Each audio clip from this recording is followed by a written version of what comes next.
আল কবরু রাউযাতুম মিন রিয়াজিল জান্নাহ আও হুফরাতুম মিন হুফারিন নার। কবর হচ্ছে জান্নাতের বাগান সমূহের মধ্য থেকে একটি বাগান, অথবা জাহান্নামের গর্ত সমূহের মধ্য থেকে একটি গর্ত। সুতরাং এই কবরকে আমরা জান্নাতের বাগান হিসাবে দেখতে চাই নাকি জাহান্নামের গর্ত হিসাবে দেখতে চাই? অবশ্যই জান্নাতের বাগান হিসাবে দেখতে চাই। তাহলে আমাদের কি করতে হবে?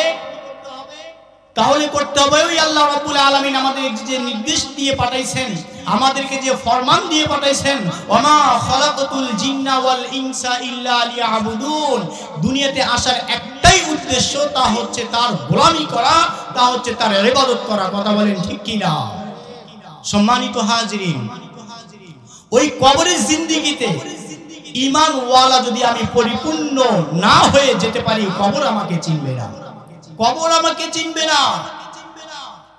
হযরতে ফাতেমা রাদিয়াল্লাহু তাআলা আনহাকে যখন কবরে রাখা হয়, এক সাহাবী কবরকে সম্বোধন করে বলতেছেন, ও কবর সাবধান, তুমি কি জানো আজকে তোমার ভিতরে কাকে রাখা হচ্ছে?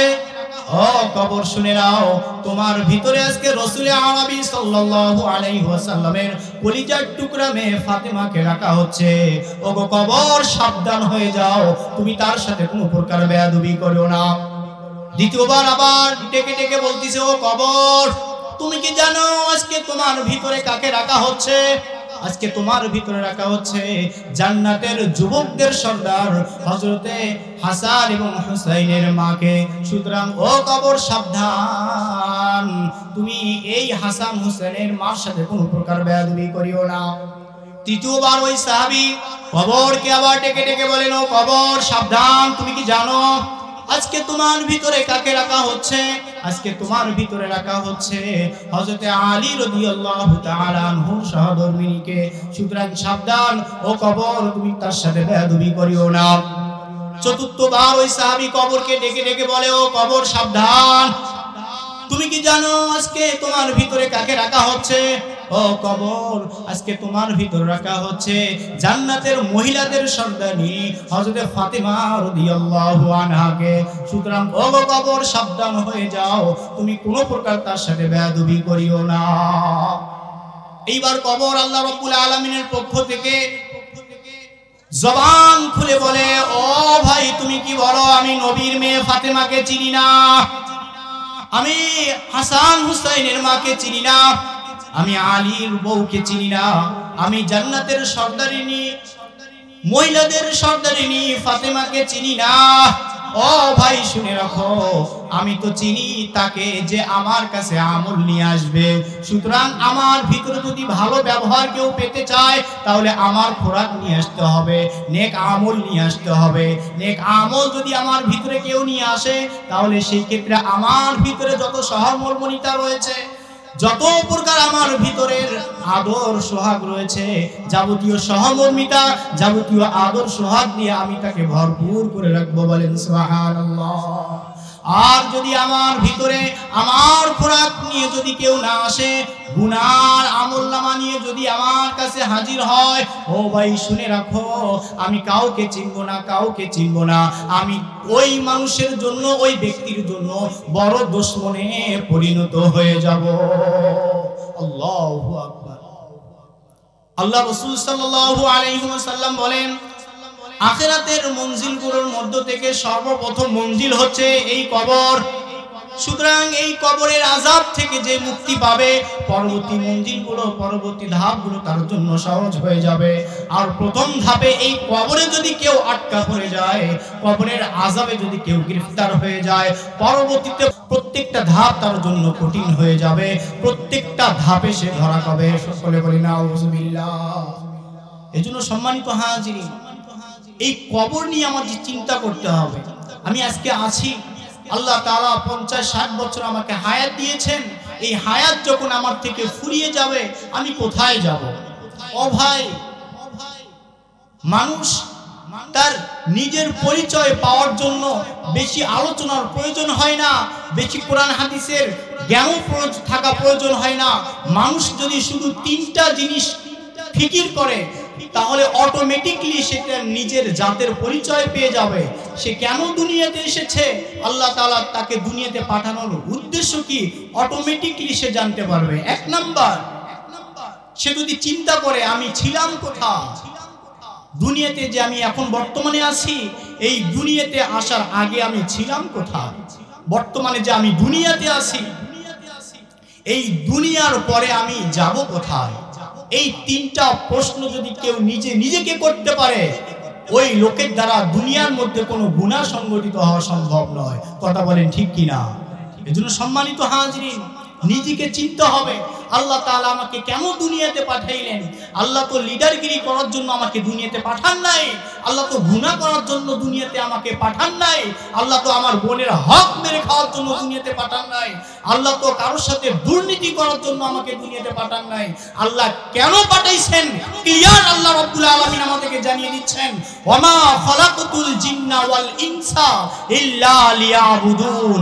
আল্লাহ তাআলা দুনিয়াতে আমাকে পাঠাইছেন কেবলমাত্র শুধুমাত্র তার গোলামি করার জন্য, তার ইবাদত করার জন্য। কথা বলেন ঠিক কিনা? সম্মানিত হাজিরিন, এই কবরের জিন্দেগি নিয়ে আমাদের আলোচনা করতে হবে। এই কবরের জিন্দেগিতে আমার সাথে কেমন ব্যবহার করতে হবে। আল্লাহ রাসূল সাল্লাল্লাহু আলাইহি ওয়াসাল্লাম বলেন, এই কবরের আযাব এমন এক আযাব যা মানুষ কখনো কল্পনাও করতে পারে না। আল্লাহু আকবার। কোন গুনাহগার যদি কবরের মধ্যে যায়, কবরে যাওয়ার পরে সাথে সাথে ওই কবর বলে, ওরে আমার দুশমন, তুই আমার ভিতরে কেন আসলি? দুনিয়াতে যত লোক চলাচল করেছিল তাদের মধ্যে সব থেকে বড় ঘৃণিত তুই আমার কাছে ছিলি, সব চাইতে তোকে আমি বেশি অপছন্দ করতাম, বেশি ঘৃণা করতাম, তুই কেন আমার কাছে আসলি? তুই বদ আমল নিয়ে আমার কাছে আসলি, মানে আমার কাছে তুই ধরা খেলি। এই কথা বলবে আর কবর উপর থেকে তাকে চাপ দিবে। আল্লাহ রাসূল সাল্লাল্লাহু আলাইহি ওয়াসাল্লাম বলেন, এই কথা বলার সাথে সাথে কবর তাকে এমন ভাবে চাপ দিবে, ডান দিক থেকে চাপ দেওয়ার কারণে ডান হাতের পাঁজরগুলো, ডান সাইডের পাঁজরগুলো বাম সাইডের পাঁজরের সাথে মিলে যাবে। বাম দিক দিয়ে যখন চাপ দিবে, বাম দিকের পাঁজরের হাড়গুলো ডান দিকের পাঁজরের হাড়ের সাথে মিলে যাবে। উপর থেকে যখন চাপ দিবে, উপরের হাড়গুলো নিচের হাড়ের সাথে মিলে যাবে। নিচ থেকে যখন চাপ দিবে, নিচের হাড়গুলো উপরের হাড়ের সাথে মিলে যাবে। এই রকম ভাবে আল্লাহ রাসূল সাল্লাল্লাহু আলাইহি ওয়াসাল্লাম বলেন, কিয়ামত পর্যন্ত তার সাথে এই রকমই ব্যবহার করা হবে। আল্লাহু আকবার। এরপর আল্লাহ রাসূল সাল্লাল্লাহু আলাইহি ওয়াসাল্লাম বলেন, যখন কোন নেককার কবরের মধ্যে প্রবেশ করে তখন ওই কবর তাকে অভ্যর্থনা জানান, কবর তাকে আহলান সাহলান মুবারকবাদ জানান। কবর তাকে বলতে থাকে, ও আল্লাহর নেক বান্দা, তুমি আমার কাছে এসেছো, খুব ভালো হয়েছে, এতদিন তোমার অপেক্ষায় আমি ছিলাম। দুনিয়ার মধ্যে যত মানুষ চলাচল করত, সমস্ত মানুষদের মধ্যে আমি তোমাকে বেশি ভালোবাসতাম। ও আল্লাহর নেককার বান্দা, তুমি আমার কাছে এসেছো, তুমি আমার থেকে সব থেকে উত্তম ব্যবহার দেখবা। বলেন সুবহানাল্লাহ। এটা বলে কবর তার ডান দিকের পাশ এরকম ভাবে খুলে দিবে, ডান দিকের পাশ খুলে দেওয়ার সাথে সাথে জান্নাত থেকে হাওয়া প্রবাহিত হতে থাকবে। সুবহানাল্লাহ। বাম সাইড খুলে দিবে, বাম সাইড খুলে দেওয়ার সাথে সাথে জান্নাতের সমস্ত নাজ নিয়ামত সে এখান থেকে উপভোগ করতে থাকবে। সুবহানাল্লাহ। এজন্য সম্মানিত সুধী সমাজ, এই কবর নিয়ে আমাদের চিন্তা করতে হবে, আখিরাতকে নিয়ে চিন্তা করতে হবে, আখিরাতকে নিয়ে চিন্তা করতে হবে। এই কবর এমন এক মঞ্জিল, এই কবরে যদি আমি ধরা খাই, বাকি সবগুলো মঞ্জিলে আমাকে ধরা খেতে হবে। আল্লাহু আকবার। সম্মানিত সুধী সমাজ, আল্লাহ সুবহানাহু ওয়া তাআলা বলেন, এই কবরে তোমাদের জন্য শেষ নয়, কবরে একমাত্র তোমাদের সব হিসাব নেওয়া হবে। ব্যাপারটা এমন নয়, কবরের পরে তোমাদের পরবর্তীতে জিন্দেগি আছে, হাসরের ময়দান। এই হাসরের ময়দানে তোমাদের A to Z এরকম ভাবে হিসাব নেওয়া হবে। এক চুল পরিমাণ করতে পারবে না পরিপূর্ণ হিসাব দেওয়া ছাড়া। ওই দিনের অবস্থা কেমন হবে? আল্লাহ সুবহানাহু ওয়া তাআলা সূরা হাক্কার 19 নম্বর আয়াত থেকে সুন্দরভাবে বর্ণনা করতেছেন ধারাবাহিকভাবে। আল্লাহ রাব্বুল আলামিন বলেন, ফাআম্মা মান উতিয়া কিতাবাহু বিয়ামিনি। আল্লাহ রাব্বুল আলামিন বলেন, হাসরবাসীদের মধ্যে যাদের ডান হাতে আমলনামা দেওয়া হবে, যারা ডান হাতে আমলনামা প্রাপ্ত হবে, তারা খুশিতে বাক হয়ে বলতে থাকবে, ফায়াকুলু হাউম করাউ কিতাবিয়া। আল্লাহু আকবার। যারা ডান হাতে আমলনামা প্রাপ্ত হবেন তারা খুশিতে বাক হয়ে যাকেই সামনে পাবে তাকেই বলতে থাকবে, ও ভাই আসো আসো, আমার আমলনামাটা একটু আমাকে পড়ে শোনাও। আল্লাহু আকবার। আল্লাহ রাব্বুল আলামিন আমার উপর রাজি এবং খুশি হয়ে আমার ডান হাতে আমলনামা দিয়েছেন, ও ভাই আমাকে একটু পড়ে শোনাও। আল্লাহ তাআলা এই আমলনামার মধ্যে আমার জন্য কি ফয়সালা করেছেন। আল্লাহু আকবার। আল্লাহ রাসূল সাল্লাল্লাহু আলাইহি ওয়াসাল্লাম বলেন, ওই ব্যক্তি আগে থেকেই জানে যে আমার ডান হাতে আমলনামা আসা মানে আল্লাহ তাআলা জান্নাতের টিকিট আমাকে ধরিয়ে দেওয়া। এরপর ওই ব্যক্তি বলবেন, ইন্নী যানানতু আন্নী মুলাকিন হিসাবিয়া। ও ভাই তোমরা কোথায় আছো? শুনে নাও। এই যে একটা পরিবেশ হবে, আমি আগে থেকেই জানতাম। দুনিয়াতে যখন আমি বসবাস করতাম তখন থেকে আমি জানতাম যে এইরকম একটা কিয়ামতের পরিস্থিতি হবে। কিয়ামতের সকল মানুষদের সম্মুখে আমার ডান হাতে অথবা বাম হাতে আমলনামা দিয়ে দিবেন। এইটা আমি দুনিয়াতে বড় বিশ্বাস করেছিলাম, যার কারণে দুনিয়াতে বেঁচে থাকা অবস্থায় আমি কোনো গুনার মধ্যে শামিল হই নাই। দুনিয়াতে বেঁচে থাকা অবস্থায় আমি কোনো প্রকার সুদের সাথে জড়িত ছিলাম না। দুনিয়াতে বেঁচে থাকা অবস্থায় কোনো প্রকার ঘুষের সাথে জড়িত ছিলাম না। দুনিয়াতে বেঁচে থাকা অবস্থায় কখনো আমি নামাজ ছাড়তাম না, রমজান মাসে রোজা ছাড়তাম না। দুনিয়াতে আমি দুর্নীতি করতাম না। আল্লাহু আকবার। তার মানে আমি আগে থেকেই জানি যে আল্লাহ রাব্বুল আলামিন কিয়ামতের ময়দানে এইরকম ব্যবহার আমার সাথে করবেন। আল্লাহু আকবার। সে আনন্দে আত্মহারা হয়ে যাকে সামনে পাবে তাকে বলতে থাকবে, ফায়াকুলু হাউম করাউ কিতাবিয়া। ও আল্লাহর বান্দা তোমরা কোথায় আছো? আসো আসো, আমার এই আমলনামা পড়ে পড়ে আমাকে শোনাও। ঠিক একই অবস্থা আমাদের সমাজে তো, আমাদের ব্যাপারেও যে ঘটনা ঘটে। যদি আমি পরীক্ষা ভালোভাবে দিয়ে থাকি, পরীক্ষার ভালো রেজাল্ট যদি আমার কাছে আসে, তাহলে আমি কি করি?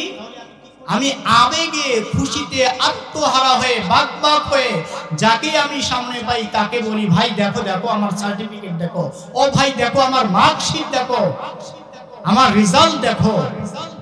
যাকে পায় তাকেই বলে। সামনে বন্ধু বান্ধব যদি পায় বন্ধু বান্ধবকে বলে, বাবা মাকে পেলে বাবা মাকে বলে, ভাই বোনকে পেলে ভাই বোনকে বলে, চাচা চাচি যারা পরিচিতর মধ্যে থাকে সকলকে নিজের রেজাল্ট শিট দেখায়, ও ভাই, ও চাচা, ও বন্ধু দেখো দেখো আমার রেজাল্ট বের হয়েছে, কি পরিমাণ আমার রেজাল্ট হয়েছে। তার মানে সে তো জানেই আমার রেজাল্ট ভালো হয়েছে। এর পরেও অন্যকে রেজাল্ট কেন দেখায়? অন্যকে এই জন্য রেজাল্ট দেখায় যাতে করে তারা তাকে বাহবা দেয়, সাবাস দেয়। কথা বলে ঠিক কি না? যাতে করে সে তারা তার এরকম ভাবে গুণকীর্তন করে, তার প্রশংসা করে। এজন্য তার মার্কশিট, এজন্য তার রেজাল্ট অপরকে বেশি থেকে বেশি দেখায়। কথা বলেন ঠিক কি না? ঠিক একই রকম ভাবে কিয়ামতের ময়দানে যে সমস্ত আল্লাহর বান্দারা ডান হাতে আমলনামা পাবেন তারাও খুশিতে বাক হয়ে যাকেই সামনে পাবেন তাকেই বলতে থাকবেন, ও ভাই দেখো দেখো আল্লাহ তাআলা আজকে আমার উপর রাজি খুশি হয়ে আমার ডান হাতে আমলনামা দিয়েছেন। ও ভাই একটু পড়ে শোনাও না, একটু পড়ে শোনাও না। ইন্নী যানানতু আন্নী মুলাকিন হিসাবিয়া। আল্লাহু আকবার। আমি এইরকমই আশা করেছিলাম। এরপর আল্লাহ রাব্বুল আলামিন বলেন, ফাহুয়া ফি আইশাতির রাদিয়া। যাকে আমি ডান হাতে আমলনামা দিয়ে দিলাম সে থাকবে খুব আরাম-আয়েশে, তার জীবনটা হবে খুবই সুখের, খুবই আনন্দের। কোথায়? ফি জান্নাতিন আলিয়া। সুমহান উচ্চ জান্নাতে তার অবস্থান হবে। কথা বলেন ঠিক কি না? সম্মানিত হাজিরিন, এরপরে আল্লাহ রাব্বুল আলামিন বলেন, কুতুফুহা দানিয়া। যখন সে জান্নাতে প্রবেশ করবে, জান্নাতে প্রবেশ করার সাথে সাথে সে জান্নাতের উপরের দিকে যখন তাকাবে, সাথে সাথে দেখতে পারবে জান্নাতের যতগুলো ফলের গাছ রয়েছে, যাবতীয় ফলের গাছের শিকড়গুলো থাকবে উপর দিকে, আর ফলগুলো থাকবে নিচের দিকে। সে এইটা দেখে বড় আশ্চর্য হয়ে যাবে, ফেরেশতাদেরকে ডেকে ডেকে বলবে, ও ভাই, জান্নাতের অবস্থা কেন? আমরা তো দুনিয়াতে দেখে এসেছি যে ফলের সাধারণত গাছের শিকড়গুলো থাকে নিচের দিকে আর মাথা থাকে উপর দিকে। আজকে এই জান্নাতের মধ্যে আমরা দেখতে পারতেছি যে জান্নাতের গাছগুলোর শিকড় উপরের দিকে, মাথা নিচের দিকে। এর কারণটা কি? জান্নাতি ফেরেশতারা বলতে থাকবে, ও জান্নাতি বান্দারা শুনে রাখো, আল্লাহ রাব্বুল আলামিন জান্নাতের মধ্যে তোমাদেরকে কষ্ট দিতে চান না। সুবহানাল্লাহ। এই ফল পাড়ার জন্য যাতে করে তোমার কষ্ট করতে না হয়, বিনা কষ্টে যেন তোমাদের এই ফলগুলো হাতের নাগালে চলে আসে, এই জন্য আল্লাহ রাব্বুল আলামিন জান্নাতের ফলের গাছগুলো জমিনের দিকে ঢুলে দিয়েছেন। বলেন সুবহানাল্লাহ। সুবহানাল্লাহ, কত বড় কথা! আল্লাহ রাব্বুল আলামিন জান্নাতীদেরকে এই পরিমাণ ভালোবাসবেন, এই পরিমাণ ভালোবাসবেন। একটা গাছের ফল পেরে খাবেন, একটা গাছের ফল পেরে খেতে যে পরিমাণ কষ্ট হয়, এই পরিমাণ কষ্ট আল্লাহ তাআলা জান্নাতীদেরকে দিবেন না। আল্লাহু আকবার, কত বড় কথা! জান্নাতের মধ্যে সে ঘুরতে থাকবে আর দেখতে থাকবে, আল্লাহ তাআলার বিভিন্ন নিয়ামতকে দেখতে থাকবে। জান্নাতের মধ্যে দেখতে দেখতে এক জায়গায় গিয়ে সে আকাশের দিকে তাকিয়ে থাকবে। এমন অবস্থায় সে বলতে থাকবে, আমি যদি ওই ফলটা খেতে পারতাম আমার জন্য মনে হয় অনেক ভালো হতো। এটা মনে মনে শুধু ইচ্ছা করবে, এখনো মুখ থেকে জবান থেকে বের করেনি। এমন সময় ওই ফল তার সামনে উপস্থিত হয়ে বলবে, ও জান্নাতি বান্দা, তুমি আমাকে খেতে চেয়েছো, তুমি আমাকে খেতে চেয়েছো, এটা তুমি অন্তরে অন্তরে ইরাদা করেছো, এখনো মুখ থেকে প্রকাশ করনি, মুখ দ্বারা স্বীকার করনি। ও আল্লাহর জান্নাতি বান্দা, তোমার মুখ দিয়ে কষ্ট করে আর বের করার লাগবে না, আমি সরাসরি তোমার সামনে উপস্থিত হয়েছি। ও আল্লাহর জান্নাতি বান্দা, তোমার কোনো প্রকার কষ্ট করার লাগবে না, তোমার চাওয়ানো লাগবে না। আল্লাহু আকবার। আমি অটোমেটিকলি আমার ভিতরে যত রস রয়েছে, আমার ভিতরে যত স্বাদ রয়েছে, আমার ভিতরে যত রস রয়েছে, সবগুলো তুমি হা করো, আমি আমার ভিতরে যাবতীয় স্বাদকে তোমার ভিতরে ঢালিয়ে দেব। বলেন সুবহানাল্লাহ। আল্লাহু আকবার। আল্লাহ তাআলা বলেন, কুতুফুহা দানিয়া, ফলের গাছগুলো থাকবে জমিনের দিকে ঝুলন্ত অবস্থায়। আল্লাহু আকবার। যাতে করে জান্নাতীদের কোনো প্রকার কষ্ট না হয়। এরপর আল্লাহ রাব্বুল আলামিন বলেন, কুলু ওয়াশরাবু হানিআম বিমা আসলাফতুম ফিল আইয়ামিল খালিয়া। আল্লাহ রাব্বুল আলামিন জান্নাতীদেরকে ডেকে ডেকে বলবেন, কুলু ওয়াশরাবু হানিআ, ও আমার জান্নাতীরা, ও আমার বান্দারা, তোমরা আজকে পরিতৃপ্ত সহকারে খাও এবং পান করো। আল্লাহু আকবার। বিমা আশরাফতুম ফিল আইয়ামিল খালিয়া, কেননা তোমরা দুনিয়াতে অনেক কষ্ট করেছো, দুনিয়াতে তোমরা অনেক কষ্ট করে আমার ইবাদত করেছো, মন চায় না তারপর ওই ইবাদতের মধ্যে শামিল থেকেছো। কনকনা শীতের দিন, ফজরের আজানে যখন মুয়াজ্জিন হাইয়া আলাস সালাহ হাইয়া আলাল ফালাহ বলে ডাক দিয়েছে, তুমি আজান কানে শোনার সাথে সাথে ঘুম থেকে উঠেছো, আরামের সেই গরম ল্যাপ উষ্ণ কম্বল থেকে তুমি অনেক কষ্ট করে উঠেছো, তোমার মন চায় না এই ঠান্ডার মধ্যে উঠতে, তারপরও তুমি মনের চাহিদার বিপরীতে তুমি ঠান্ডার মধ্যে ঘুম থেকে উঠেছো। এত কনকনা শীতের মধ্যে বরফ সমতুল্য পানি, এই বরফের ন্যায় ঠান্ডা পানি দিয়ে তুমি ওযু বানাইছো, এত কষ্ট করে ওযু বানিয়ে তুমি আমার কুদরতি পায়ে সিজদা দিয়েছো। ও বান্দা, দুনিয়াতে যে তুমি এত কষ্ট করে ইবাদত করেছো, দুনিয়াতে যে তুমি এত কষ্ট করে নামাজ আদায় করেছো, এই এত কষ্ট করে শীতের মধ্যে নামাজ আদায় করার কারণে আমি আল্লাহ রাব্বুল আলামিন তোমার উপর রাজি এবং খুশি হয়ে তোমাকে জান্নাতের যতগুলো নিয়ামত রয়েছে যাবতীয় নিয়ামতগুলো দিয়ে দিলাম। বলেন সুবহানাল্লাহ। ও আমার বান্দারা, তোমরা কুলু ওয়াশরাবু হানিআম বিমা আসলাফতুম ফিল আইয়ামিল খালিয়া। ও বান্দারা, দুনিয়াতে কষ্ট করে ইবাদত করার কারণে আজকে তোমরা জান্নাতের মধ্যে মন চাহি জিন্দেগি যাপন করো, যা চায় তা, যা মন চায় তাই খাও, যা মন চায় তাই পান করো। আল্লাহু আকবার। দুনিয়াতে তোমরা গরমের দিনে অনেক কষ্ট করে রোজা রেখেছো, মন চায় না রোজা রাখতে, তারপর রোজা রেখেছো। রোজা রাখার পরে দুপুরবেলা তোমাদের হৃদয় বড় পিপাসিত হয়েছে, তোমাদের বড় তৃষ্ণা লেগেছে, তারপরও তোমরা পানি পান করনি একমাত্র আমার ভয়ে আমাকে রাজি খুশি করার জন্য। ও বান্দা, রমজানে এই গরমকে উপেক্ষা করে যে তোমরা রোজা রেখেছিলা, এই কষ্ট করে রোজা রাখার কারণে আমি আল্লাহ রাব্বুল আলামিন তোমাদেরকে নির্দেশ দিচ্ছি, তোমরা জান্নাতের মধ্যে প্রাণ ভরে খাও এবং পান করো। বলেন সুবহানাল্লাহ।